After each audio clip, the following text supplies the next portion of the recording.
Back region में हम शुरुआत कर रहे हैं वर्टिब्रल कॉलम के कर्वेचर से और हम ये जानते हैं कि जब बेबी माँ के अंदर होता है इंट्रा यूट्राइन लाइफ में, तब बेबी के पास होता है universal attitude of flexion. Flexion का मतलब होता है फोल्डिंग। सारे जॉइंट्स जो हैं वो फोल्डेड होते हैं। जैसे आप देखेंगे नेक रीजन में फोल्डिंग है, फ्लेक्शन है, अपर लिम्ब के जॉइंट्स में फ्लेक्शन है, लोअर लिम्ब के जॉइंट्स में फ्लेक्शन है। वर्टिब्रल कॉलम भी फ्लेक्शन के एटीट्यूड में है, यूनिवर्सल एटीट्यूड ऑफ फ्लेक्शन। और इसीलिए ये जो वर्टिब्रल कॉलम है या कि स्पाइन है, इसमें आप देख पाते हैं एक डॉर्सल कॉन्वेक्सिटी जिसे हम कहते हैं काइफोसिस। लेकिन जैसे जैसे अब बेबी डेवलप होता है, कुछ चेंजेस आना शुरू होते हैं और हम ये देखते हैं कि बेबी अब 2 महीने का हो गया है, अपनी गर्दन को वो संभाल रहा है और इसी दौरान सर्वाइकल रीजन में एक चेंज होता है। ये जो सर्वाइकल वर्टिब्रल कॉलम है, यहाँ पर आ जाती है एक एंटीरियर कॉन्वेक्सिटी जिसे हम कहते हैं सर्वाइकल लॉर्डोसिस। तो ये जो सर्वाइकल लॉर्डोसिस है या कि एंटीरियर कॉन्वेक्सिटी है, ये सेकंड डिग्री कर्वेचर होता है और इसे हम कहते हैं एक्वायर्ड कर्वेचर, क्योंकि ये बर्थ के बाद एक्वायर किया गया है। और वैसे ही जब बेबी बैठता है, खड़ा होता है और चलने की कोशिश करता है 10वें से 12वें महीने के बीच, तब एक और कर्वेचर चेंज होता है और उसे आप देखें, ये है लंबार रीजन में। तो लंबार रीजन में भी एक एंटीरियर कॉन्वेक्सिटी आ रही है और इस एंटीरियर कॉन्वेक्सिटी को भी हम कहेंगे लॉर्डोसिस। तो इस वक्त ये लंबार लॉर्डोसिस हो गया। लॉर्डोसिस का मतलब ही होता है एंटीरियर कॉन्वेक्सिटी और ये सेकंड डिग्री कर्वेचर होते हैं और ये एक्वायर्ड कर्वेचर होते हैं। तो प्राइमरी कर्वेचर्स का क्या हुआ? प्राइमरी कर्वेचर्स जिनको हम कह रहे थे डॉर्सल कॉन्वेक्सिटी या काइफोसिस, वो 2 जगह पर परसिस्ट करते हैं, एक थोरैसिक रीजन और एक सेक्रल रीजन। तो अगर हम थोरैसिक रीजन या सेक्रल रीजन को देखें तो वहां पर चेंज कोई नहीं आया है और वो डॉर्सली कॉन्वेक्स हैं दोनों ही तरफ। और ये जो डॉर्सल कॉन्वेक्सिटी है, इसको हम कह रहे थे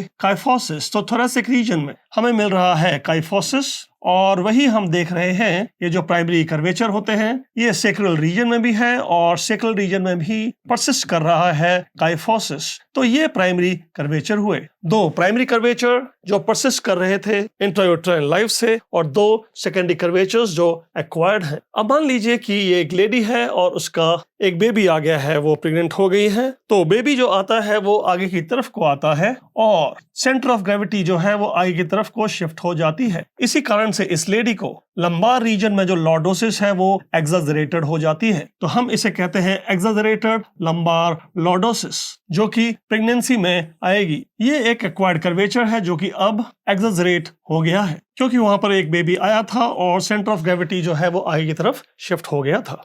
बैक रीजन में हम वर्टिब्रा की कुछ और बात कर रहे हैं और अगर ह्यूमन बॉडी की बात की जाए तो हमारे पास होते हैं कुल 33 वर्टिब्रा, 33 की गिनती है। तो उन 33 की गिनती में सर्वाइकल रीजन में हमारे पास होते हैं 7 और थोरैसिक रीजन में हमारे पास होते हैं 12 और लंबार रीजन में मतलब एब्डोमेन रीजन में हमारे पास होते हैं 5, जबकि जो सेक्रल रीजन है वहां पर 5 वर्टिब्रा जुड़ गए हैं और एक सेक्रम बना दिया है, मगर गिनती 5 की ही है। और कॉक्सिजियल रीजन में 4 वर्टिब्रा होते हैं जो कि फ्यूज हो गए हैं और बना दिया है एक कॉक्सेक्स, मगर गिनती 4 की ही है। तो कुल मिलाकर अगर आप देखें तो ये हो जाते हैं 33 इन नंबर। और इन 33 वर्टिब्रा में एक सवाल आता है कि फ्लेक्शन या फोल्डिंग जो है वो किस रीजन में ज्यादा है, अपर थोरैसिक या लोअर थोरैसिक? आपका आंसर होगा लोअर थोरैसिक रीजन में जो फ्लेक्शन होती है वो ज्यादा है compared with upper thoracic region. तो ये हमने लिखा कि लोअर थोरैसिक रीजन में फ्लेक्शन ज्यादा है, फोल्डिंग ज्यादा है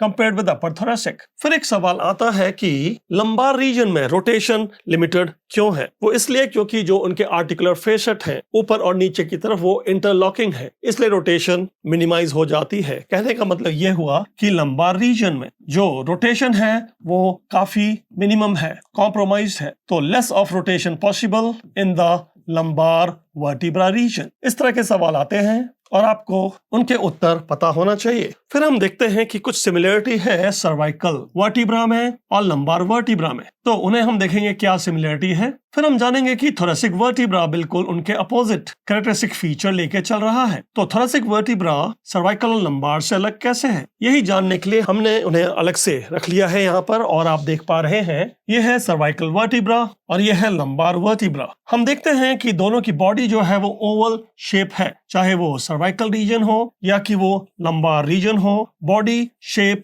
इज ओवल। जबकि वर्टिब्रल कैनाल को देखें जहां से स्पाइनल कॉर्ड पास करती है तो वो ट्रायंगुलर है, ये ट्रायंगल का साइन बना है वर्टिब्रल कैनाल के लिए। अब वो चाहे सर्वाइकल रीजन हो या वो लंबार रीजन हो, वर्टिब्रल कैनाल इज ट्रायंगुलर। इसीलिए स्पाइनल कॉर्ड जब यहाँ से पास कर रही है, आपने एक ट्रांसवर्स सेक्शन लिया हो तो स्पाइनल कॉर्ड का सेक्शन जो है वो ट्रायंगुलर शेप होता है, चाहे वो सर्वाइकल रीजन हो या कि वो लंबार रीजन हो। यहाँ पर स्पाइनल कॉर्ड का ट्रांसवर्स सेक्शन जो है वो ट्रायंगुलर आएगा, वो ट्रायंगुलर वर्टिब्रल कैनाल से पास कर रही थी। अब इसको बिल्कुल अपोजिट कर दीजिए और ये जो आप सर्वाइकल वर्टिब्रा या कि लंबार वर्टिब्रा हम देख रहे हैं उसका एग्जैक्टली अपोजिट आपको मिलता है थोरेसिक वर्टिब्रा में। यानी कि यहाँ पर जो वर्टिब्रल कैनाल है वो हो गया है ओवल और जो बॉडी है वो हो गई है ट्रायंगुलर या कि हार्ट शेप, एग्जैक्टली अपोजिट। यहाँ पर आप देखें बॉडीज ओवल थी, चाहे सर्वाइकल या कि लंबार रीजन था, लेकिन यहाँ पर बॉडी जो है वो ट्रायंगुलर हो गई है। दूसरी तरफ जो वर्टिब्रल कैनाल ट्रायंगुलर था सर्वाइकल या कि लंबार रीजन में, यहाँ पर वर्टिब्रल कैनाल जो है वो ओवल हो गया है। एग्जैक्टली रिवर्स ऑर्डर है।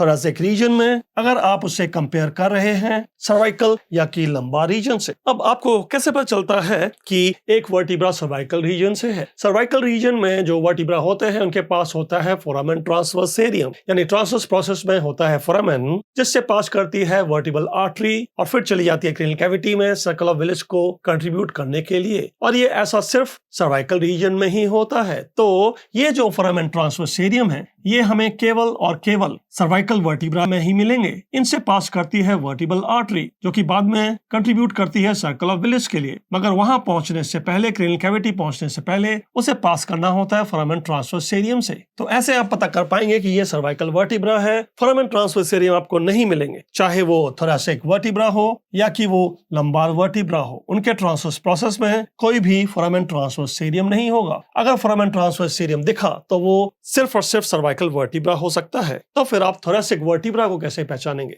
हम जानते हैं कि सिर्फ थोरेसिक रीजन में होती हैं रिब्स और रिब्स आर्टिकुलेट करती हैं वर्टिब्रा से। तो रिब फेसेट जो है, कॉस्टल फेसेट जो है, वो केवल थोरेसिक वर्टिब्रा में ही मिलेगा। हमारे पास रिब्स नेक में नहीं होती तो सर्वाइकल वर्टिब्रा में रिब फेसेट नहीं होगा। हमारे पास रिब्स एब्डोमेन में नहीं होती तो लंबार वर्टिब्रा में रिब फेसेट नहीं होगा। रिब फेसेट अगर मिला आपको तो वो हो सकता है केवल और केवल थोरेसिक वर्टिब्रा। जैसे आप यहाँ देख रहे हैं ये आ रही है एक रिब और इसने एक फेसेट बना रखा है ट्रांसवर्स प्रोसेस के ऊपर, एक बॉडी के ऊपर। ये है कॉस्टो ट्रांसवर्स ज्वाइंट, वो है कॉस्टो वर्टिब्रल ज्वाइंट। दोनों ही ज्वाइंट जो है वो होते हैं प्लेन साइनोवियल ज्वाइंट और ये जो प्लेन साइनोवियल ज्वाइंट है ये आपको मिलेंगे केवल थोरेसिक रीजन में ही। तो रिब फेसेट अगर आपको दिखते हैं वर्टिब्रा पर तो वो केवल और केवल थोरेसिक वर्टिब्रा ही होगा। तो फिर आप लंबार वर्टिब्रा को कैसे पहचानते हैं? लंबार वर्टिब्रा को इस तरह से पहचानेंगे कि उसके ट्रांसवर्स प्रोसेस में ना तो फोरामेन ट्रांसवर्सेरियम होगा और ना ही इस वर्टिब्रा पे होगा कोई रिब फेसेट। तो अगर आप देख रहे हैं लंबार वर्टिब्रा, पहले आप देखें ट्रांसवर्स प्रोसेस में क्या वहां पर कोई फोरामेन ट्रांसवर्सेरियम है? नहीं है। क्या वहां पर कोई रिब फेसेट है? नहीं है। तो फिर वो हो गया लंबार वर्टिब्रा। अगर ट्रांसवर्स प्रोसेस में फोरामेन ट्रांसवर्सेरियम था तो सर्वाइकल, अगर ट्रांसवर्स प्रोसेस में या बॉडी में रिब फेसेट था तो थोरेसिक, और अगर इन दोनों में से कुछ भी नहीं था तो वो लंबार वर्टिब्रा। और यहाँ पर एक चीज और आप नोट कर सकते हैं, जो बॉडी का साइज होता है, स्मॉलेस्ट साइज जो है वो सर्वाइकल रीजन में होता है। तो स्मॉलेस्ट बॉडी जो है वो सर्वाइकल वर्टिब्रा के पास है। और अगर आप बात कर रहे हैं थोरेसिक की तो लार्जर बॉडी है और लार्जेस्ट साइज जो है बॉडी का वो है लंबार वर्टिब्रा का। तो स्मॉलेस्ट बॉडी जो है वो सर्वाइकल की, फिर थोरेसिक की लार्ज, और लंबार बॉडी जो होती है वो लार्जेस्ट होती है। सर्वाइकल वर्टिब्रा की बॉडी इतनी छोटी है कि जो सबसे पहला वर्टिब्रा है C1 वर्टिब्रा, एटलस वर्टिब्रा, उसके पास तो बॉडी होती ही नहीं है। जैसे कि अब अगर हम यहाँ बनाएं, ये रहा C1 वर्टिब्रा, और C1 वर्टिब्रा जिसे कि हम कहते हैं एटलस वर्टिब्रा, भी इस वर्टिब्रा के पास तो बॉडी होती ही नहीं है। इसके पास होता है एक लार्ज लैटरल मास। और अगर हम इसके ट्रांसवर्स प्रोसेस की बात करते हैं तो इसके ट्रांसवर्स प्रोसेस में होगा फोरामेन ट्रांसवर्सेरियम, और इसके ट्रांसवर्स प्रोसेस में जो फोरामेन ट्रांसवर्सेरियम है वहीं से निकल कर आ रही है वर्टिब्रल आर्टरी और ऐसे मूव करती है। ये वर्टिब्रल आर्टरी का तीसरा पार्ट है। एक क्वेश्चन आता है,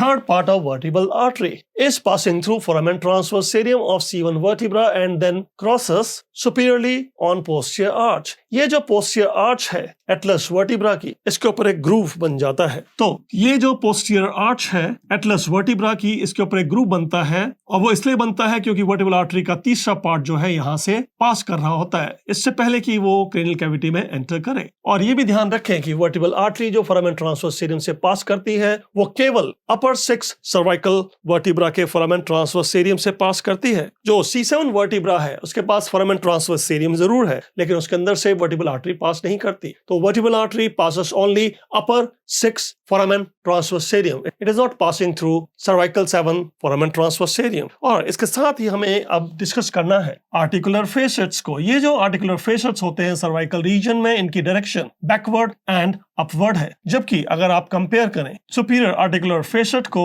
थोरैसिक रीजन में, तो सुपीरियर आर्टिकुलर फेसेट जो है थोरैसिक रीजन में वो डायरेक्टेड है बैकवर्ड, अपवर्ड एंड लैटरल। इसको आप टी बुल याद कर सकते हैं कि सुपीरियर आर्टिकुलर फेसेट जो थोरैसिक रीजन में, टी फॉर थोरैसिक, यहाँ पर ये backward, upward and laterally directed है। तो डिफरेंस क्या हुआ थोरैसिक और सर्वाइकल वर्टिब्रा में? सर्वाइकल वर्टिब्रा में वो केवल बैकवर्ड एंड अपवर्ड थे, जबकि थोरैक्स में वो लैटरल भी हो गए हैं। तो थोरैसिक वर्टिब्रा में जो सुपीरियर आर्टिकुलर फेसेट है वो लैटरली डायरेक्टेड है। लंबार वर्टिब्रा में क्या है? लंबार वर्टिब्रा में जो सुपीरियर आर्टिकुलर फेसेट होते हैं वो मीडियली डायरेक्टेड होते हैं। तो लंबार वर्टिब्रा में जो डायरेक्शन है उनकी वो मीडियल है, जबकि थोरैसिक वर्टिब्रा में जो डायरेक्शन है वो लैटरल है। और अगर हम सर्वाइकल की बात करें तो ना तो वो लैटरल देखते हैं ना मीडियल देखते हैं, वो सिर्फ बैकवर्ड और अपवर्ड देखते हैं। ये जो सुपीरियर आर्टिकुलर फेसेट होते हैं ये नेक्स्ट हायर वर्टिब्रा से आर्टिकुलेट करते हैं, उनकी डायरेक्शन को हम कह रहे हैं बैकवर्ड एंड अपवर्ड। ये सर्वाइकल है। अगर वो लैटरल देख रहे होंगे तो थोरैसिक है, अगर वो मीडियल देख रहे होंगे तो लंबार है। यहाँ पर लंबार वर्टिब्रा में सुपीरियर आर्टिकुलर फेसेट मीडियली देखते हैं। इंटरवर्टिब्रल जॉइंट्स की अगर बात की जाए तो 3 वैरायटी हम देख पाते हैं। सबसे पहली बात तो ये है कि जो मिडलाइन इंटरवर्टिब्रल जॉइंट होता है वो है सेकेंडरी कार्टिलेजिनस जॉइंट या कि सिम्फाइसिस। तो यहाँ पर आप देखेंगे कि एक वर्टिब्रा और दूसरी वर्टिब्रा के बीच में है इंटरवर्टिब्रल डिस्क जो कि होती है फाइब्रोकार्टिलेज, और यहाँ पर बनता है एक मिडलाइन इंटरवर्टिब्रल जॉइंट जिसको कि हम कहते हैं सिम्फाइसिस। तो पहला जो जॉइंट हम कह सकते हैं वो है सिम्फाइसिस या कि secondary cartilaginous joint, midline intervertebral joint. इसके अलावा ये जो वर्टिब्रा होते हैं इनके पास होते हैं सुपीरियर आर्टिकुलर फेसेट और इंफीरियर आर्टिकुलर फेसेट जो कि आपस में बनाते हैं प्लेन साइनोवियल जॉइंट। तो नंबर 2 इंटरवर्टिब्रल जॉइंट्स में लैटरली हम देख पाएंगे प्लेन साइनोवियल जॉइंट। इसके अलावा हमारे पास होता है सिंडेस्मोसिस भी। सिंडेस्मोसिस मतलब वो एक फाइब्रस जॉइंट है जहां पर हम कहते हैं कि एक वर्टिब्रा दूसरी वर्टिब्रा से जुड़ी हुई है कुछ फाइब्रस टिश्यू के द्वारा, जैसे कि कुछ लिगामेंट्स यहाँ हम डिस्कस करेंगे। तो कौन से लिगामेंट हैं जो एक वर्टिब्रा को दूसरी वर्टिब्रा से जोड़ रही हैं, वो कौन से फाइबर्स हैं कि आप सिंडेस्मोसिस यहाँ पर बना रहे हैं इंटरवर्टिब्रल जॉइंट्स में? तो सबसे पहले तो आप देख सकते हैं कि हर वर्टिब्रा की बॉडी के आगे होती है एंटीरियर लॉन्गिट्यूडिनल लिगामेंट। ये काफी लंबी लिगामेंट है जिसको कि आप यहाँ पे भी देख सकते हैं। हर वर्टिब्रा की बॉडी के आगे से पास करती हुई है एंटीरियर लॉन्गिट्यूडिनल लिगामेंट। तो ये जो एंटीरियर लॉन्गिट्यूडिनल लिगामेंट है ये एक सिंडेस्मोसिस जॉइंट बना रही है इंटरवर्टिब्रल जॉइंट, जिससे कि आप यहाँ पर भी देख पा रहे हैं। ना केवल ये वर्टिब्रल बॉडी के आगे है बल्कि ये इंटरवर्टिब्रल डिस्क के भी आगे से पास करते हुए कनेक्ट करते हुए जाती है। तो ये रही एंटीरियर लॉन्गिट्यूडिनल लिगामेंट। इस तरह से ही वर्टिब्रल बॉडी के पीछे की तरफ होती है पोस्टीरियर लॉन्गिट्यूडिनल लिगामेंट। तो यहाँ पर ये बॉडी है, इसके पीछे है पोस्टीरियर लॉन्गिट्यूडिनल लिगामेंट, और ये जो पोस्टीरियर लॉन्गिट्यूडिनल लिगामेंट है ना केवल वर्टिब्रल बॉडी को कनेक्ट कर रही है बल्कि इंटरवर्टिब्रल डिस्क को भी कनेक्ट कर रही है। तो वर्टिब्रल बॉडी के आगे की तरफ अगर आप देख रहे हैं तो एंटीरियर लॉन्गिट्यूडिनल लिगामेंट, और पीछे की तरफ देख रहे हैं तो पोस्टीरियर लॉन्गिट्यूडिनल लिगामेंट। ये इंटरवर्टिब्रल जॉइंट्स हैं और इनको ही हम कह रहे हैं सिंडेस्मोसिस, कुछ फाइब्रस टिश्यू वर्टिब्रा को कनेक्ट करते हुए। अब कुछ और लिगामेंट भी हम बात कर सकते हैं, जैसे कि आप देखें lamina of the higher and lower vertebra, इनमें जो लिगामेंट कनेक्टेड है उसका नाम होता है लिगामेंटम फ्लेबम। तो ये रही लिगामेंटम फ्लेबम जो कि लमाइना ऑफ हायर वर्टिब्रा और लोअर वर्टिब्रा को कनेक्ट करती है। और ये जो लिगामेंटम फ्लेबम है इसमें होते हैं 80% इलास्टिक फाइबर्स और 20% कोलेजन फाइबर्स। तो इलास्टिक फाइबर्स ज्यादा मात्रा में है। अब इस लिगामेंटम फ्लेबम के भी पीछे की तरफ आप देखें तो कुछ लिगामेंट्स हैं जो स्पाइन्स को कनेक्ट कर रही हैं, जैसे कि टिप ऑफ स्पाइन पे आप देखें तो आपको एक मिलेगी सुप्रास्पाइनस लिगामेंट जो कि टिप ऑफ स्पाइन को कनेक्ट कर रही है। तो इस लिगामेंट को जिसको कि हम कह रहे हैं सुप्रास्पाइनस सुप्रास्पाइनस लिगामेंट आप दिखा सकते हैं दूसरे डायग्राम में भी। यहाँ पर आप कह रहे हैं कि ये स्पाइन है, इसके टिप को कनेक्ट करने वाली लिगामेंट है, ये है सुप्रास्पाइनस लिगामेंट। और ये भी आप जान सकते हैं कि ये जो सुप्रास्पाइनस लिगामेंट हुई ये पोस्टीरियर मोस्ट लिगामेंट हुई, जबकि एंटीरियर लॉन्गिट्यूडिनल लिगामेंट सबसे एंटीरियर मोस्ट थी। तो इस वक्त आप सुप्रास्पाइनस लिगामेंट की बात कर रहे हैं, मगर फिर एक और लिगामेंट है जो स्पाइन को एक दूसरे से कनेक्ट कर रही है और इसे हम कह रहे हैं इंटरस्पाइनस लिगामेंट। तो ये रही इंटरस्पाइनस लिगामेंट जो कि एक स्पाइन को दूसरी स्पाइन से कनेक्ट कर रही है। ये सब जानना हमारे लिए जरूरी है क्योंकि अब हम कर रहे हैं लंबार पंक्चर। हमने एक लंबार पंक्चर नीडल ली है और इन लिगामेंट को पंक्चर किया है। हम दे रहे हैं एपिड्यूरल एनेस्थीसिया। तो एपिड्यूरल एनेस्थीसिया देने के लिए कौन सी लिगामेंट आपने पंक्चर करी है? वो है सुप्रास्पाइनस, इंटरस्पाइनस और लिगामेंटम फ्लेवम। मगर उससे पहले आपको ये कहना होगा कि ये नीडल पंक्चर करती है स्किन, और स्किन को पंक्चर करने के बाद सुपरफिशियल फेशिया, उसके बाद ये पंक्चर करती है सुप्रास्पाइनस लिगामेंट को, फिर आती है इंटरस्पाइनस लिगामेंट और फिर आती है लिगामेंटम फ्लेवम। अब जब आप ये नीडल यहाँ से पुश कर रहे थे तो एक कंटिन्यूअस रेजिस्टेंस होता है, और जैसे ही लिगामेंटम फ्लेवम को आप पंक्चर करते हैं वो सडन लॉस ऑफ रेजिस्टेंस आपको महसूस होता है और वहां पर आपको महसूस होती है popping sensation, pop sensation, sudden loss of resistance in your needle. और यहां पर आप इंजेक्ट कर सकते हैं एपिड्यूरल एनेस्थीसिया एजेंट। मगर अगर आप और अंदर जाना चाहते हैं, सीएसएफ को एस्पिरेट करना चाहते हैं, तो आपको दो मेनिंजेस को भी पंक्चर करना होगा। यह है वर्टिब्रल कैनाल जिसके अंदर चलती है स्पाइनल कॉर्ड, और स्पाइनल कॉर्ड को हम यहाँ दिखा सकते हैं। स्पाइनल कॉर्ड की जो इंटीमेट कवरिंग होती है वो होती है पाया मेटर, और पाया मेटर के ऊपर होती है एरेक्नोइड मेटर, और एरेक्नोइड मेटर के भी बाहर होती है ड्यूरा मेटर। एरेक्नोइड मेटर के नीचे की तरफ उसके अंडर होता है सब एरेक्नोइड स्पेस, और सब एरेक्नोइड स्पेस में होता है सीएसएफ। मान लीजिए ये जो सीएसएफ है वो लंबार सिस्टर्न में है, हम लंबार पंक्चर करना चाहते हैं और लंबार सिस्टर्न तक पहुंचना चाहते हैं, तो हमें कौन कौन सी मेनिंजेस पंक्चर करनी होगी? ये रही आपकी नीडल। अभी तो ये केवल एपिड्यूरल स्पेस में है, ड्यूरामीटर के बाहर। तो एपिड्यूरल स्पेस से अगर आप सब एरेक्नोइड स्पेस में जाना चाहते हैं, दो मेनिंजेस आपको पंक्चर करनी होती हैं जिनका नाम है ड्यूरामेटर और एरेक्नोइड मेटर। फिर आप जा सकते हैं स्पेस में। तो पहली मेनिंजेस आपने पंक्चर करी ड्यूरामेटर, फिर एरेक्नोइड मेटर। अब आप आ गए हैं सब एरेक्नोइड स्पेस में यानी लंबार सिस्टर्न में, और लंबार सिस्टर्न से आप एस्पिरेट कर सकते हैं सीएसएफ और इंजेक्ट कर सकते हैं एनेस्थीसिया एजेंट। यह है स्पाइनल एनेस्थीसिया। यहाँ पर हम बात कर रहे हैं यस मूवमेंट की और नो मूवमेंट की, जो कि स्कल वर्टिब्रा ज्वाइंट के लेवल पर होती है। तो यस मूवमेंट कौन से ज्वाइंट पे होती है और नो मूवमेंट कौन से ज्वाइंट पे होती है? यस मूवमेंट का ज्वाइंट जो है वो अपर है और नो मूवमेंट का ज्वाइंट जो है वो लोअर है। अपर ज्वाइंट जो है वो स्कल और वर्टिब्रा के बीच में है, उसे कहते हैं एटलांटो ऑक्सिपिटल ज्वाइंट। जैसा कि आप यहाँ देख पा रहे हैं, जब हम नॉडिंग मूवमेंट कर रहे हैं, फ्लेक्शन एक्सटेंशन कर रहे हैं, तो ये जो नॉडिंग मूवमेंट होती है जिसको कि आप यस मूवमेंट भी कहते हैं, ये होती है स्कल बोन जिसका नाम है ऑक्सिपिटल बोन के बीच में, और सर्वाइकल वर्टिब्रा जो कि C1 वर्टिब्रा है जिसका नाम है एटलस। तो ये हो गया एटलांटो ऑक्सिपिटल ज्वाइंट। और एटलांटो ऑक्सिपिटल ज्वाइंट जो है ये एक साइनोवियल ज्वाइंट है जिसको कि हम कहते हैं इलिप्सॉइड साइनोवियल ज्वाइंट, जबकि कुछ ऑथर कहते हैं ये है कॉन्डाइलर साइनोवियल ज्वाइंट। मगर फिर भी हमें ये ध्यान रखना है कि पहला आंसर होना चाहिए इलिप्सॉइड साइनोवियल ज्वाइंट। अगर वो ऑप्शन में नहीं है तो सेकंड आंसर हो सकता है कॉन्डाइलर साइनोवियल ज्वाइंट। तो ये जो एटलांटो ऑक्सिपिटल ज्वाइंट है यही हमें हेल्प कर रहा है यस मूवमेंट में या कि नॉडिंग मूवमेंट में, जबकि जो नो मूवमेंट है वो एक रोटेटरी मूवमेंट है और C1 C2 वर्टिब्रा के बीच में है यानी कि थोड़ा नीचे की तरफ। यहाँ पर आप दिखा सकते हैं जो C1 वर्टिब्रा है वो तो एटलस वर्टिब्रा है, जबकि जो C2 वर्टिब्रा है वो है एक्सिस वर्टिब्रा। तो एटलांटो एक्सियल ज्वाइंट होगा ये।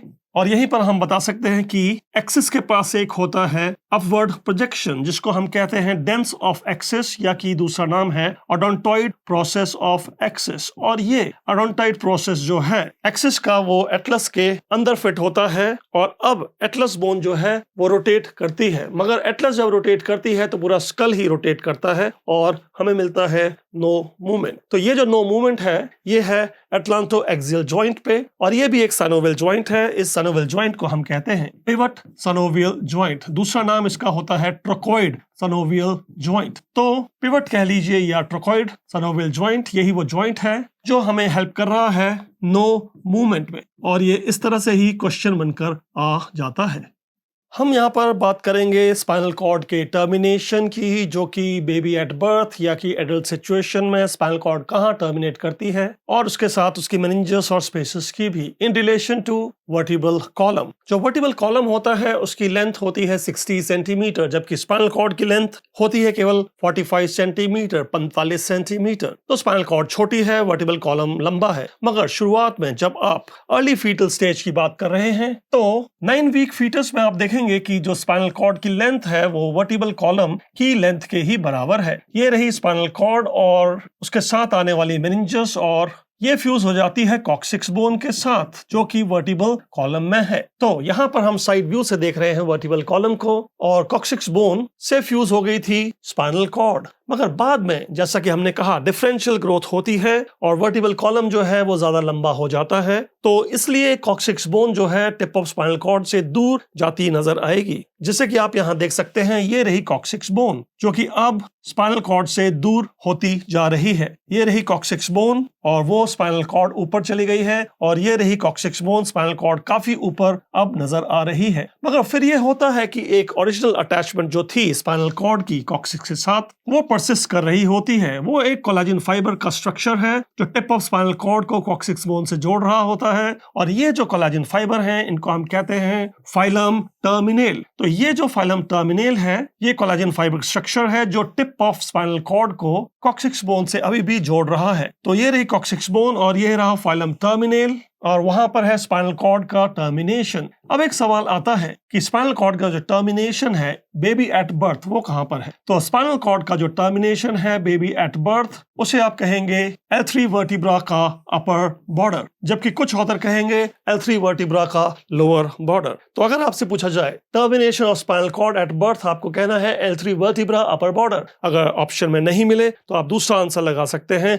L3 vertebra lower border. मगर पैदा होने के 2 साल के अंदर ही अब वो एडल्ट लेवल आ जाएगा, और वो है L1 वर्टिब्रा का लोअर बॉर्डर, जिसे कि हम ट्रांसपाइलोरिक प्लेन भी कहते हैं, क्योंकि L1 वर्टिब्रा के लोअर बॉर्डर पर ही होता है पाइलोरस ऑफ स्टमक, जो कि कंटिन्यू करता है फर्स्ट पार्ट ऑफ ड्यूडेनम के रूप में। तो पीछे जो वर्टिब्रा लेवल है वो है L1 वर्टिब्रा का लोअर बॉर्डर, जिसे हम ट्रांसपाइलोरिक प्लेन भी कह रहे हैं। अब स्पाइनल कॉर्ड तो यहाँ रुक गई है, मगर जो मेनिंजेस हैं उनका क्या, और उसके अराउंड जो स्पेसेस हैं उनका क्या। आप देखते हैं स्पाइनल कॉर्ड को क्लोजली कवर करती है पायामेटर, और ये जो पायामेटर है ये स्पाइनल कॉर्ड के साथ यहाँ नहीं रुकती। ये पायामेटर नीचे आती है, कोलेजन फाइबर को कवर करती है जो फाइलम टर्मिनेल है, और पहुंच जाती है कॉक्सिक्स बोन तक। तो आपको ये ध्यान रखना है कि भले ही स्पाइनल कॉर्ड तो रुक गई हो L1 वर्टिब्रा लोअर बॉर्डर पर, लेकिन जो पायामेटर है वो वहां नहीं रुकती, वो पहुंच जाती है कॉक्सिक्स बोन तक, और ये कवर कर रही होती है फाइलम टर्मिनेल को, जो कि अपने आप में कुछ कोलेजन फाइबर्स हैं। तो ये पायामेटर है। इसके बाद वाली जो अरेक्नॉइड मेटर है उसके बारे में क्या। अरेक्नॉइड मेटर को अगर हम फॉलो करें तो ये रही अरेक्नॉइड मेटर, और अरेक्नॉइड मेटर जो है वो रुक जाती है eight S2 vertebra lower border. तो S2 वर्टिब्रा के लोअर बॉर्डर पर रुक जा रही है एक मेनिंजेस जिसका नाम है अरेक्नॉइड मेटर, और अरेक्नॉइड मेटर के डेप्थ में होता है सब अरेक्नॉइड स्पेस, उस सब अरेक्नॉइड स्पेस में होता है CSF। यहाँ पर आप लंबार सिस्टर्न को भी देख पा रहे हैं, और ये लंबार सिस्टर्न जो है वो यहाँ S2 वर्टिब्रा के लोअर बॉर्डर पर रुक जाता है। तो चाहे वो अरेक्नॉइड शीथ हो या कि सब अरेक्नॉइड स्पेस हो, वो S2 वर्टिब्रा के लोअर बॉर्डर पर ही रुक जाता है, और इसी लंबार सिस्टर्न में आप कर सकते हैं लंबार पंक्चर। स्पाइनल एनेस्थीसिया के लिए आपका जो नीडल है वो आप L3 L4 वर्टिब्रा पर ले जा सकते हैं, या कि L4 L5 वर्टिब्रा पर भी ले जा सकते हैं। एस्पिरेट कर लें CSF और इंजेक्ट कर दें स्पाइनल एनेस्थीसिया।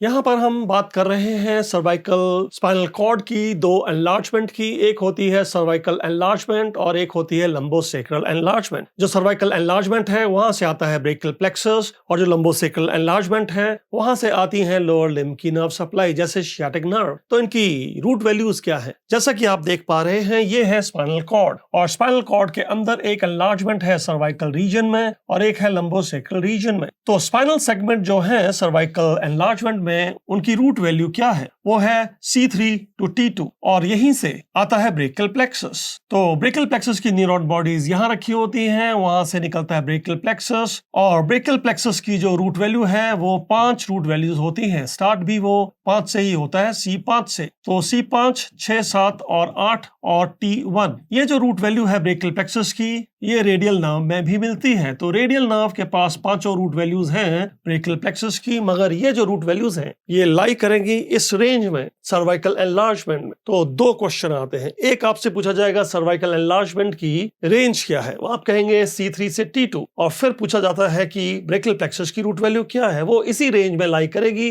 5 रूट वैल्यूज होती हैं, 5 से शुरू होती हैं, C5 से 6, 7, 8 और T1। अब ये तो है अपर लिम के लिए। लोअर लिम के लिए आपके पास है लंबोसेक्रल एनलार्जमेंट और लंबोसेक्रल एनलार्जमेंट की रूट वैल्यू भी आपको याद होनी चाहिए, वो है L1 से S3। अब जब आपने कहा L1 से S3, यहीं से लंबोसेक्रल प्लेक्सस आएगा लोअर लिम के लिए और यहीं से आएगी शियाटिक नर्व। तो शियाटिक नर्व की क्या रूट वैल्यू है? शियाटिक नर्व के भी 5 रूट वैल्यू होती हैं और वो होती है L4, 5, S1, 2, 3। तो हमें जो है ना केवल याद रखना है लंबोसेक्रल एनलार्जमेंट के स्पाइनल सेगमेंट जो कि L1 से S3 हैं, बल्कि हमें याद रखनी है 5 रूट वैल्यू जो इसी रेंज के अंदर होंगी शियाटिक नर्व की तरफ जाती हुई L4, 5, S1, 2, 3। ये 4 क्वेश्चंस हैं अलग अलग जिनको आपकी रूट वैल्यूज याद होनी चाहिए। फिर एक 5वां क्वेश्चन है, वो आपसे पूछता है कि ये जो लंबोसेक्रल एनलार्जमेंट है इसको कौन से वर्टिब्रा प्रोटेक्ट करते हैं? तो आप कहेंगे लोअर 4 थोरैसिक वर्टिब्रा जो कि T9 से T12 वर्टिब्रा है।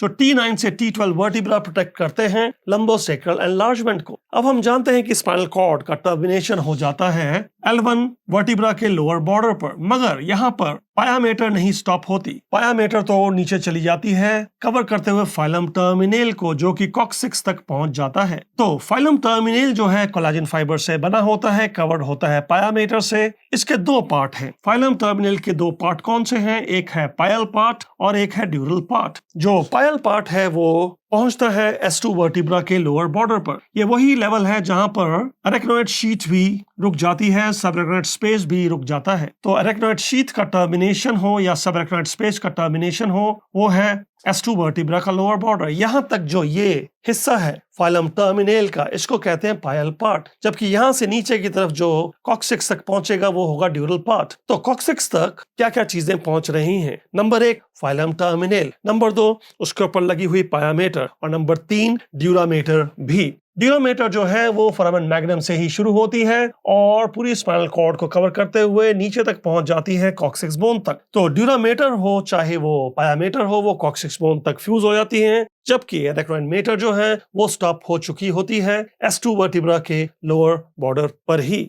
जब हम बात करते हैं लंबार पंक्चर की तो हमें अपने पेशेंट को फ्लेक्शन के एटीट्यूड में लेटाना है। जो स्पाइन या वर्टिब्रल कॉलम है वो फ्लेक्शन में होनी चाहिए, फोल्डेड होनी चाहिए। और पीछे से जब आप देख रहे हैं बैक रीजन से तो आप highest point of iliac crest hip bone का वहां पर जाएंगे और वहां पर एक लाइन ड्रॉ करेंगे। तो highest point of iliac crest पर जब आप लाइन ड्रॉ करेंगे इस लाइन को हम कहते हैं टफियर्स लाइन। और ये जो टफियर्स लाइन है ये हेल्प करती है हमें एज अ सरफेस लैंडमार्क पहुंचने के लिए spine between L4, L5 vertebra या कि intervertebral disc between L4, L5 vertebra के लेवल पर होती है टफियस लाइन। और यहीं पर हम अपना लंबार पंक्चर नीडल डाल सकते हैं और एस्पिरेट कर सकते हैं CSF या दे सकते हैं स्पाइनल एनेस्थीसिया।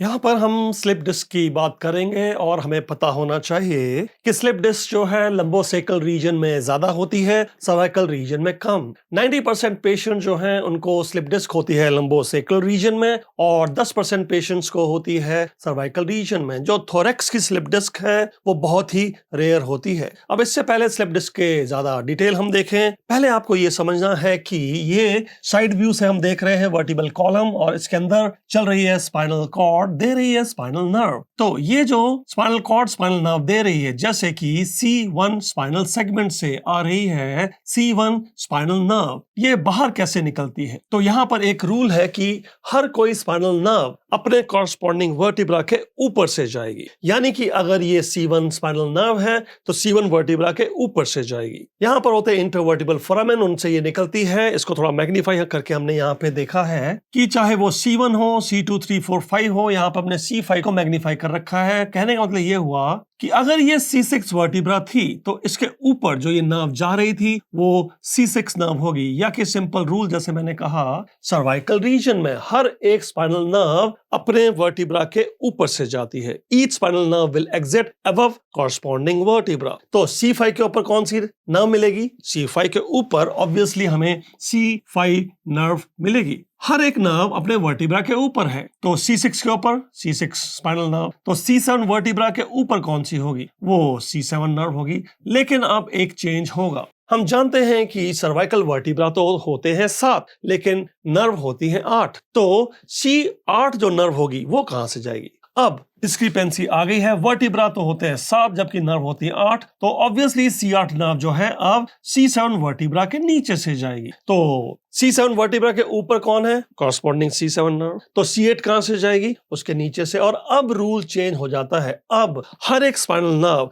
अपने कॉरस्पॉन्डिंग वर्टिब्रा के नीचे से जाएगी। जैसे कि अगर आप यहां देखें कि ये है T1 वर्टिब्रा और इसके नीचे से जा रही है T1 स्पाइनल नर्व। तो इससे पहले सर्वाइकल रीजन में क्या रूल था? वो ये रूल था each spinal nerve will pass above the corresponding vertebra, जबकि अब यहां पे रूल चेंज हो गया, each spinal nerve will pass below the corresponding vertebra. जैसे कि ये है स्पाइनल कॉर्ड जिसके पास है T1 स्पाइनल सेगमेंट, उसने दी T1 स्पाइनल नर्व, तो T1 स्पाइनल नर्व जो है वो T1 वर्टिब्रा के नीचे से पास करेगी। और अब इसके बाद जितने भी हैं थोरैसिक, लंबोसेक्रल, हर कोई इसी रूल को फॉलो करता है। जैसे कि यहां पर हमारे पास है L1 स्पाइनल सेगमेंट, इसने दी है L1 स्पाइनल नर्व, तो ये पास करेगी L1 वर्टिब्रा के नीचे से। वैसे ही अगर आप कहते हैं ये है S1 स्पाइनल सेगमेंट, इसने हमें दी है S1 स्पाइनल नर्व, तो S1 स्पाइनल नर्व जो है S1 वर्टिब्रा के नीचे से पास करेगी। यही चीज आप यहां पर मैग्नीफाइड व्यू में भी देख सकते हैं। कहने का मतलब ये हुआ कि अगर ये L3 वर्टिब्रा था तो L3 नर्व जो है वो इसके नीचे से पास करेगी। वैसे ही अगर L4 वर्टिब्रा है तो L4 नर्व जो है उसके नीचे जाएगी, L5 वर्टिब्रा है तो उसके नीचे से L5 नर्व जाएगी, S1 वर्टिब्रा है तो उसके नीचे से S1 नर्व जाएगी। मगर इस जानकारी का हमें फायदा क्या है? फायदा यह है कि जब स्लिप डिस्क होगी तो हमें पता चल जाएगा कि कौन सी नर्व इन्वॉल्व है। जैसे कि मान लीजिए कि एक पोस्टरलैटरल हर्निएशन ऑफ न्यूक्लियस पल्पोसस हुआ, स्लिप डिस्क हुई बिटवीन C5 C6 वर्टिब्रा, तो कौन सी नर्व इन्वॉल्व होगी? Of course C6 nerve involve होगी। और अगर C6 और C7 के बीच में स्लिप डिस्क है तब posterolateral herniation of nucleus pulposus between C6 C7 vertebra, तब कौन सी नर्व इन्वॉल्व होगी? तो C7 होगी। मगर सर्वाइकल रीजन में स्लिप डिस्क कम होती हैं, ज्यादा स्लिप डिस्क तो होती हैं लंबोसेक्रल रीजन में। मान लीजिए एक स्लिप डिस्क हुई है L3 L4 वर्टिब्रा के बीच में, तो कौन सी नर्व डैमेज होगी? अब यहाँ पर एक चीज ध्यान रखने की बात है, आपको लगेगा कि L3 L4 वर्टिब्रा के बीच में से जाती थी L3 नर्व, तो L3 नर्व को इन्वॉल्व होना चाहिए, मगर ऐसा नहीं होता। ये L3 नर्व जो है वो बहुत ही लैटरल होती है, वो इन्वॉल्व नहीं होती है। इस स्लिप डिस्क में जो नेक्स्ट नर्व है यानी L4 नर्व वो इन्वॉल्व हो जाती है। तो कहने का मतलब ये हुआ कि भले ही L3 नर्व पास करती है L3 L4 वर्टिब्रा के बीच में, मगर स्लिप डिस्क में वो इन्वॉल्व नहीं होती क्योंकि मच मोर लैटरल है, बहुत ज्यादा दूर है। तो जो नर्व इन्वॉल्व हो रही है वो नेक्स्ट वाली नर्व इन्वॉल्व हो जा रही है, मतलब L4। अब यही चीज आप यहाँ देखें कि L4 L5 वर्टिब्रा के बीच में स्लिप डिस्क थी। अब आपको लगेगा कि जब स्लिप डिस्क है L4 L5 वर्टिब्रा के बीच में तब तो उसको वो नर्व इन्वॉल्व करनी चाहिए जो वहां से निकल रही है यानी L4, लेकिन L4 नहीं इन्वॉल्व होती क्योंकि वो मच मोर लैटरल है, बहुत दूर से जा रही है। तो कौन सी नर्व इन्वॉल्व होती है? वो नेक्स्ट वाली नर्व यानी कि L5 नर्व जो है वो इन्वॉल्व हो जाती है। बिल्कुल वैसे यहाँ पर अगर हमारे पास L5 S1 का स्लिप डिस्क है तो वो यहाँ से इंटरवर्टिबल फोरामेन से पास होने वाली L5 नर्व को नहीं इन्वॉल्व करती बल्कि नेक्स्ट नर्व को इन्वॉल्व करती है जिसका नाम है S1। आप यहाँ देख पा रहे हैं कि नर्व जो इन्वॉल्व होगी वो नेक्स्ट नर्व होगी यानी S1 नर्व होगी। अब इसे याद करना तो मेरे लिए मुश्किल हो गया, तो कैसे याद करेंगे? इसके लिए हमारे पास एक ट्रिक है, एक टेबल है। उस टेबल में आपको बताऊंगा कि कैसे इजीली आप अपने स्लिप डिस्क के लेवल को और स्पाइनल सेगमेंट को पता कर सकते हैं। असल में आपके पास पेशेंट आएगा सेंसरी मोटर प्रॉब्लम के साथ और उस सेंसरी मोटर प्रॉब्लम को देखकर आप बता सकते हैं किस लेवल पर स्लिप डिस्क है और फिर वहीं पर आप एमआरआई करेंगे या सीटी स्कैन करेंगे तो वो आइडिया जो है आपको पेशेंट के सेंसरी मोटर प्रॉब्लम से ही हो जाता है। कैसे, वो अभी हम डिस्कस करेंगे, मगर उससे पहले एक चीज आप नोट करें कि जो सर्वाइकल स्पाइनल नर्व है वो तो शॉर्ट एंड स्ट्रेट है, जो सर्वाइकल स्पाइनल नर्व है वो शॉर्ट एंड स्ट्रेट है, जबकि लंबोसेकल नर्व जो है वो लंबी और ऑब्लिक है, लंबी और ऑब्लिक है, वो लंबी और ऑब्लिक है। तो ये लंबी और ऑब्लिक क्यों है और वो छोटी और स्ट्रेट क्यों है? वो इसलिए क्योंकि जो सर्वाइकल नर्व्स जो हैं वो तो सीधी ही निकल जा रही थी स्पाइनल कॉर्ड से, मगर यहां आते आते स्पाइनल कॉर्ड तो रुक चुकी है L1 वर्टिब्रा पे, मगर नर्व्स को तो नीचे तक जाना होता है, इसीलिए वो लंबी और ऑब्लिक हो जाती हैं। तो लंबोसेकल रीजन में जो स्पाइनल नर्व्स हैं वो लंबी और ऑब्लिक है, जबकि सर्वाइकल रीजन में वो शॉर्ट और स्ट्रेट है। तो ये वो टेबल है जो हमें ट्रिक देगा ये पता करने के लिए कि अगर दो पर्टिकुलर वर्टिब्रा के बीच में स्लिप डिस्क है तो कौन सी नर्व इन्वॉल्व होती है। और ट्रिक बड़ा सिंपल है, जब भी दो वर्टिब्रा दिए जाएंगे अपर वर्टिब्रा के नंबर में एक ऐड कर दीजिए, upper vertebra +1, that nerve is involve. जैसे कि आप यहाँ देखें स्लिप डिस्क जो है वो C5 और C6 वर्टिब्रा के बीच में है, तो इनमें अपर वर्टिब्रा कौन हुआ? C5, और C5 +1 C6 नर्व इन्वॉल्व हो जाती है। आपने सिर्फ अपर वर्टिब्रा +1 ट्रिक यूज करना है, ये है आपका ट्रिक। तो क्या ये ट्रिक मुझे यहाँ हेल्प करेगा? C6 C7 के बीच में स्लिप डिस्क है तो कौन सी नर्व इन्वॉल्व है? इन दोनों में अपर वर्टिब्रा कौन है? C6, उसमें एक ऐड करो C7, तो C7 इन्वॉल्व है। हाँ बिल्कुल सही, C7 इन्वॉल्व है। Upper vertebra +1 nerve is involve, L3 +1 L4 nerve is involve, यहाँ पे L4 5 है, L4 +1 L5 nerve is involve, तो यहाँ L5 S1 है, L5 +1 क्या होता है? L6, लेकिन L6 तो कोई नर्व होती नहीं, मतलब ये है कि नेक्स्ट नर्व,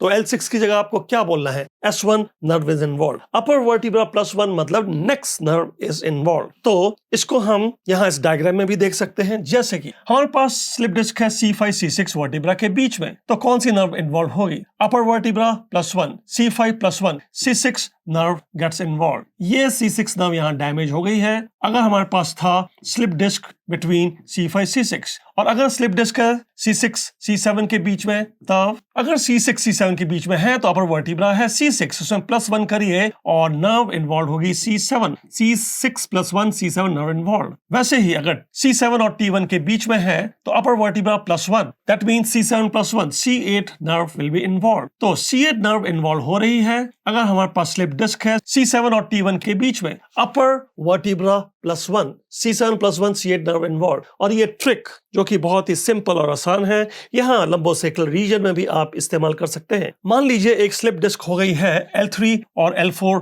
वर्टिब्रा के बीच में, तो कौन सी नर्व इन्वॉल्व होगी? सिंपल सा ट्रिक है, upper vertebra +1 L3 +1 L4 nerve will be involve. तो यहाँ पर ये L4 नर्व क्यों इन्वॉल्व हो रही है? मैंने तो सोचा कि यहाँ से L3 नर्व निकलती थी, वो इन्वॉल्व होनी चाहिए थी, वो नहीं होती क्योंकि वो है मच मोर लैटरल। ये स्लिप डिस्क उसको इन्वॉल्व नहीं करती, उससे नेक्स्ट वाली नर्व को इन्वॉल्व करती है। और इसका सिंपल सा ट्रिक ये है कि जहां पर भी स्लिप डिस्क है अपर वर्टिब्रा +1 L3 +1 क्या होता है? L4, वो नर्व इन्वॉल्व है। फिर यहां देखिए L4 और L5 के बीच में एक स्लिप डिस्क हो गई है, तो कौन सी नर्व इन्वॉल्व होगी? It is a simple trick, upper vertebra +1 L4 +1 क्या होता है? L4 +1 तो होता है L5, हाँ वही L5 नर्व इज इन्वॉल्व। अच्छा, अगर वो L5 S1 के बीच में है तो अपर वर्टिब्रा +1 L5 +1, L5 +1 तो L6 हुआ, लेकिन L6 नर्व नहीं होती, नेक्स्ट नर्व S1। तो अगर यहाँ पर हमारे पास स्लिप डिस्क थी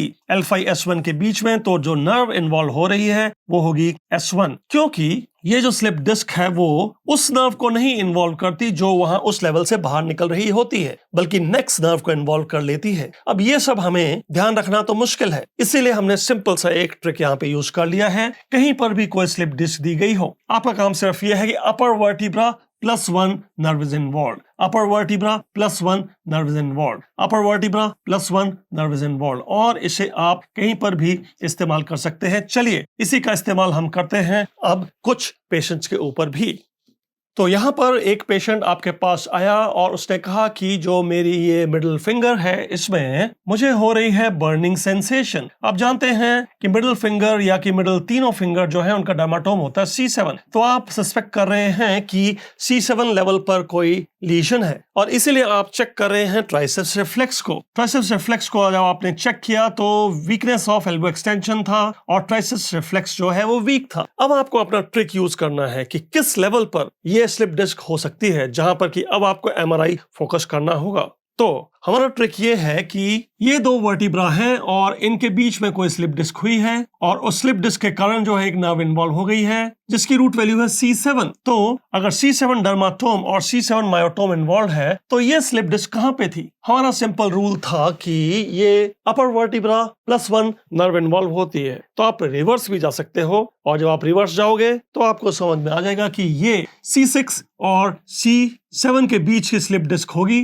क्योंकि हमारा रूल ये है कि अपर वर्टिब्रा +1 नर्व इन्वॉल्व होती है। और यही आपने कहा रेडियोलॉजिस्ट को कि आप अपने MRI को फोकस करें C6-7 पे तो आपको एक स्लिप डिस्क मिलेगी। और जब रेडियोलॉजिस्ट ने ये किया तो उसने कहा वही स्लिप डिस्क जो है वो C6 C7 के बीच में है। अपर वर्टिब्रा +1 नर्व इन्वॉल्व होती है, C7 इन्वॉल्व हुई, तभी तो मिडिल फिंगर में बर्निंग सेंसेशन आ रही थी, तभी तो ट्राइसेप्स रिफ्लेक्स जो है वो कॉम्प्रोमाइज हो गया था एक्सटेंशन, जिससे कि हमने यहाँ देखा ये प्रॉब्लम है रेडियल नर्व की, खासकर C7 रूट वैल्यू की, क्योंकि ट्राइसेप्स रिफ्लेक्स जो है वो कॉम्प्रोमाइज है। तो इस तरह से क्लिनिकल फीचर्स के द्वारा आप सस्पेक्ट कर सकते हैं नर्व लीजन को और फिर उसे कंफर्म कर सकते हैं रेडियोलॉजी के थ्रू। अब यही चीज हम इस्तेमाल करते हैं लोअर लिम्ब के एक पेशेंट में। तो ये पेशेंट आपके पास आया और इसने कहा कि मुझे बर्निंग सेंसेशन हो रही है लिटिल टो के रीजन में और lateral margin on the dorsum of the foot. यहाँ पर भी आपको लगा कि इसका जो डर्माटोम इन्वॉल्व है वो S1 है। चलो इसका S1 मायोटोम भी चेक कर लेते हैं। और S1 मायोटोम चेक करने के लिए आपने एक नी हैमर लिया और एक्किलीज टेंडन को आप हिट कर रहे हैं। एंकल रिफ्लेक्स, यहाँ पर आप देखना चाहते हैं कि जब हम एक्किलीज टेंडन को हिट करते हैं तो प्लांटर फ्लेक्शन होना चाहिए, मगर वो हो नहीं रहा। एंकल जर्क जो है वो वीक हो गया है, प्लांटर रिफ्लेक्स जो है वीक हो गया है। तो इस जानकारी के साथ आपको मालूम करना है कि अगर S1 myotome S1 dermatome involve है तो स्लिप डिस्क कहां पर हो सकती है। हम अपना ट्रिक यहाँ इस्तेमाल कर रहे हैं। ये दो वर्टिब्रा हैं और इनके बीच में कोई स्लिप डिस्क हो गई है, जो नर्व इन्वॉल्व है वो है S1। तो कौन से लेवल पर ये स्लिप डिस्क होगी? हमारा ट्रिक ये है कि अपर वर्टिब्रा +1 नर्व इन्वॉल्व होती है, तो हम रिवर्स भी जा सकते हैं अपने ट्रिक को फॉलो करने के लिए। और जब हम इन्हें ये किया तो हमें पता चला कि वो L5-S1 होगा, क्योंकि हमारा रूल है L5+1 नर्व इन्वॉल्व, जो कि L6 होना चाहिए, पर L6 तो होती नहीं है। नेक्स्ट नर्व मतलब S1 इन्वॉल्व होनी चाहिए। तो अपने ट्रिक से हमने पता कर लिया कि कहाँ पे स्लिप डिस्क होगी और हमने रेडियोलॉजिस्ट को यही कहा कि अपना MRI जो है यहाँ फोकस करिए, वहां पर आपको मिलेगी एक स्लिप डिस्क। और ये कोई जादू नहीं, उसे वहीं पर मिली है स्लिप डिस्क। उसने भी कहा स्लिप डिस्क है L5-S1 के बीच में। L5+1 नर्व इन्वॉल्व होती है, जो कि S1 इन्वॉल्व हुई थी, तभी तो लिटिल टो में बर्निंग सेंसेशन थी। और साथ ही साथ जो मसल इन्वॉल्व थी वो है गैस्ट्रोनीमियस प्लांटरिस सोलियस, क्योंकि वही मसल तो करती है प्लांटर फ्लेक्शन। ये प्लांटर फ्लेक्शन जो है वो कॉम्प्रोमाइज हो गया था और एंकल जर्क जो है कॉम्प्रोमाइज हो गया था। टिबियल नर्व इन्वॉल्व है, खासकर रूट वैल्यू S1। यहाँ पर हम कुछ वर्टिब्रल लैंडमार्क देखेंगे और हम शुरुआत कर रहे हैं सर्वाइकल रीजन से। बैक ऑफ द नेक में एक बड़ी ही प्रोमिनेंट स्पाइन होती है, वो है C7 वर्टिब्रा की स्पाइन। तो बैक ऑफ नेक में सबसे प्रोमिनेंट जो स्पाइन है वो C7 की है, इसलिए इसका नाम वर्टिब्रा प्रोमिनेंस भी है। और फिर आप नीचे आते हैं तो T3 वर्टिब्रा के लेवल पर, T3 स्पाइनस प्रोसेस के लेवल पर शुरू होता है स्पाइन ऑफ द स्कैपुला। तो स्पाइन ऑफ स्कैपुला जो शुरू होता है वो T3 वर्टिब्रा के लेवल पर है और इंफीरियर एंगल ऑफ स्कैपुला जो होता है वो T7 वर्टिब्रा के लेवल पर होता है। तो T7 वर्टिब्रा का जो स्पाइनस प्रोसेस है वहां पर है इंफीरियर एंगल ऑफ स्कैपुला। फिर हम आते हैं T12 वर्टिब्रा के लेवल पर। T12 वर्टिब्रा के लेवल पर होती है 12th रिब। ये 12th रिब आ रही है और ये T12 का स्पाइनस प्रोसेस है। यहाँ पर आप इरेक्टर स्पाइनी मसल का एक हिस्सा देखें जिसका नाम होता है सैक्रोस्पाइनलिस मसल। तो सैक्रोस्पाइनलिस मसल जो कि इरेक्टर स्पाइने का एक हिस्सा है, उसके बीच में और 12th रिब के बीच में एक एंगल होता है और उस एंगल को हम कहते हैं रीनल एंगल। यहाँ पर है T12 डर्माटोम, वो रूट वैल्यू है किडनी की। तो रीनल कॉलिक जो होती है, रीनल पेन जो होती है रीनल एंगल पे, वो यहीं पर शुरू होती है। Renal angle lies between 12th rib and sacrospinal part of the erector spinae. T12 dermatome, 12th rib के नीचे 12th डर्माटोम T12। और फिर हमें टफियर लाइन की बात कर लेनी है एक बार फिर से। हमने कहा था टफियर्स लाइन बनाने के लिए हमें highest point of iliac crest पे जाना पड़ेगा, और जब हम ये लाइन खींचते हैं तो हम हैं L4 L5 वर्टिब्रा के बीच में। यहाँ पर आप लंबार पंक्चर कर सकते हैं, CSF एस्पिरेट कर सकते हैं, लंबार एनेस्थीसिया भी दे सकते हैं। तो ये जो है ये L4 और L5 स्पाइनस प्रोसेस के बीच का डिस्टेंस है। फिर एक S2 वर्टिब्रा के लेवल पर भी हमारे को एक लैंडमार्क देखना होता है। S2 वर्टिब्रा के स्पाइन के लेवल पर हमें मिलते हैं posterior superior iliac spine on the hip bone. So hip bone में पोस्टीरियर सुपीरियर इलियक स्पाइन है, उनको आप जब जोड़ेंगे तो वो लाइन जो पास करती है वो S2 वर्टिब्रा के लेवल पर पास करती है S2 के स्पाइन पे। और एक आखिर में आपको याद रखना है कि टिप ऑफ कॉक्सिक्स बोन जो है वो इशियल स्पाइन के लेवल पर है। इशियल स्पाइन जो होती है हिप बोन में, दोनों तरफ ही आप दिखा सकते हैं। तो एनाटॉमिकल पोजीशन में जो इशियल स्पाइन होती है वो लाई करती है at the level of tip of coccyx in anatomical position। यहाँ पर हम बैक के दो ट्रायंगल्स की बात कर रहे हैं, एक अपर बैक में और एक लोअर बैक में। अपर बैक में होगा ट्रायंगल ऑफ ऑस्कल्टेशन और लोअर बैक में है लंबार स्पैटिट्स ट्रायंगल। तो अपर ट्रायंगल की बात करते हुए हमें देखना है मीडियल बॉर्डर ऑफ स्कैपुला को, जो कि बाउंड्री बना रहा होगा। साथ में ही ये ट्रायंगुलर मसल जो है जिसका नाम होता है ट्रेपीजियस, वो भी बाउंड्री बना रही होती है। और इसके साथ लोअर बैक की एक मसल जिसे हम कहते हैं लैटिसिमस डॉर्सी। तो यहाँ लैटिसिमस डॉर्सी भी इस ट्रायंगल का एक साइड बना रही है, ये है लैटिसिमस डॉर्सी। और यहाँ पर है ट्रायंगल ऑफ ऑस्कल्टेशन जिसकी बाउंड्रीज में आए मिडल बॉर्डर ऑफ स्कैपुला और इंफीरियर बॉर्डर ऑफ ट्रेपीजियस और superior border of latissimus dorsi. और ये ट्रायंगल ऑफ ऑस्कल्टेशन आप इस डायग्राम में भी देख सकते हैं। ये रहा ट्रायंगल ऑफ ऑस्कल्टेशन जिसकी बाउंड्रीज आप देख रहे हैं middle border of the scapula और इंफीरियर बॉर्डर ऑफ ट्रेपीजियस और superior border of latissimus dorsi. तो लैटिसिमस डॉर्सी का सुपीरियर बॉर्डर है और ट्रेपीजियस का इंफीरियर बॉर्डर है। और इस ट्रायंगल ऑफ ऑस्कल्टेशन के फ्लोर पर होती है एक मसल जिसका नाम है रोम्बॉइड मेजर। तो इसकी क्लिनिकल रेलेवेंस क्या है? इसके ठीक नीचे होता है cardiac end of the stomach. तो जो भी स्वॉलोइंग के दौरान आवाज होती है उसको आप बहुत ही क्लियरली सुन सकते हैं। अपने स्टेथोस्कोप को आप यहाँ पर रख दीजिए और जो ऑस्कल्टेशन है स्वॉलोइंग ऑफ फूड की साउंड की, जब वो कार्डियक एंड ऑफ स्टमक में एंटर कर रही है वो क्लियर होगी, क्योंकि इसके नीचे जो है काफी कम मसल्स हैं और बोन्स भी कम हैं और ये बहुत ज्यादा पास है, कांटेक्ट में है थोरैसिक वॉल के। तो अंदर की सारी आवाज जो है बड़ी क्लियरली बाहर सुनाई दे रही है। ये है ट्रायंगल ऑफ ऑस्कल्टेशन। अब देखते हैं लोअर ट्रायंगल को जो है लंबार पैटिट्स ट्रायंगल। इसकी बाउंड्री में लैटिसिमस डॉर्सी भी आएगी और साथ में आता है highest point of iliac crest. तो आइलियक क्रेस्ट का हाईएस्ट पॉइंट आप लेंगे, लैटिसिमस डॉर्सी को एक बाउंड्री लेंगे और आगे की तरफ से एक मसल होगी जिसका नाम होता है एक्सटर्नल ऑब्लिक मसल। ये एंटीरियर एब्डोमिनल वॉल की मसल है। तो यहाँ पर बन जाता है पैटिट्स लंबार ट्रायंगल। यही चीज आप दूसरे डायग्राम में भी यहाँ देख सकते हैं। ये रहा लंबार ट्रायंगल या पैटिट्स ट्रायंगल। और जैसे हमने कहा इसकी एंटीरियर बाउंड्री में है हमारे पास एक्सटर्नल ऑब्लिक मसल, जबकि सुपीरियर बाउंड्री में हमारे पास है लैटिसिमस डॉर्सी मसल और इंफीरियरली हमारे पास है highest point of iliac crest. तो यहाँ पर बन रहा है लंबार ट्रायंगल या कि दूसरा नाम है पैटिट्स ट्रायंगल। और ये भी ध्यान रखें कि इसकी फ्लोर पर जो मसल मिलेगी उसका नाम होता है इंटरनल ऑब्लिक मसल, जो कि एंटीरियर एब्डोमिनल वॉल की ही मसल है। तो फ्लोर पर जो मसल आपको मिल रही है उस मसल का नाम होता है इंटरनल ऑब्लिक मसल।